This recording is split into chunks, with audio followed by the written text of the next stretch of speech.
Good evening mga kababayan. Kamusta na po? Kamusta na Luzon, Visayas at Mindanao, mga kapwa Pilipino? Kamusta na kayo? May kunting ano tayo dito, reaksyon dito tungkol kay Boying Rimulya. Kasi sa tahimik ng mga tagapagsalita ni Rimulya, nakikita kasi dito sa Facebook na balita na hospital daw siya. Kaya ano nga ba ang totoo? Na hospital o nagpapahinga lang? Kasi ang alam ko, mahilig mag-press con to si Rimulya eh. Parang ilang linggo na hindi nagpa-press con to. Totoo ba na sa hospital? Mga kababayan, balitaan nyo naman ako. Kasi nag-aalala tayo sa buhay ni kung baka napaano na yon.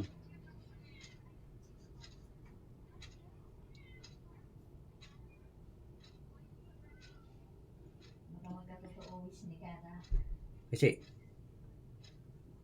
pagka na hospital siya, naalala ko kaagad si Cara David. Yung wish niya noong birthday niya na sana mamatay daw yung alam nyo na, yung alam nyo naman yun. Pero hindi ko sinasabi na kasama si Rimulya doon. Kayo na bahala maghusga. Ang alam ko tao ni Bongbong to pero yung wish ni ni Cara David na sana mamatay na lahat magnanakaw, wala akong paki doon. Kung ano mangyari sa mga politiko natin. Pero maraming natutuwa kung nasa hospital si Rimulya, kung totoo.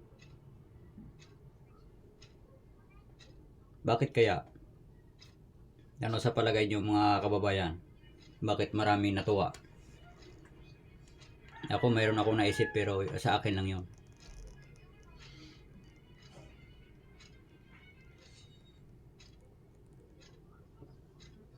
Sana mauna yung mastermind sa flood control. Kasi pinahirapan talaga Pilipino eh.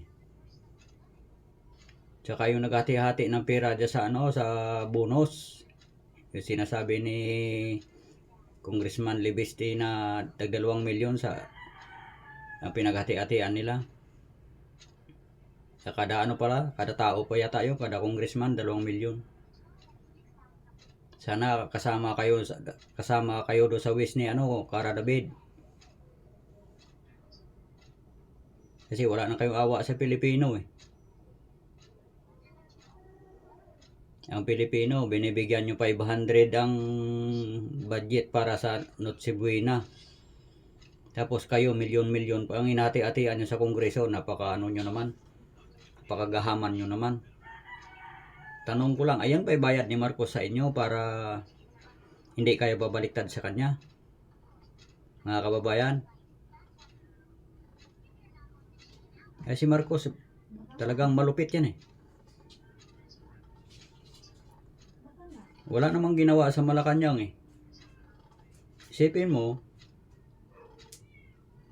baha sa Maynila, nag-imbestiga doon sa Davao. Ay kung di ka pa naman gago niyan eh. Yung flood control sa Ilocos, hindi tinitingnan ng ICI. Okay. Sa Davao nag-imbestiga. Kupal ka talaga, Marcos. Sige kababayan, hanggang dito na lang.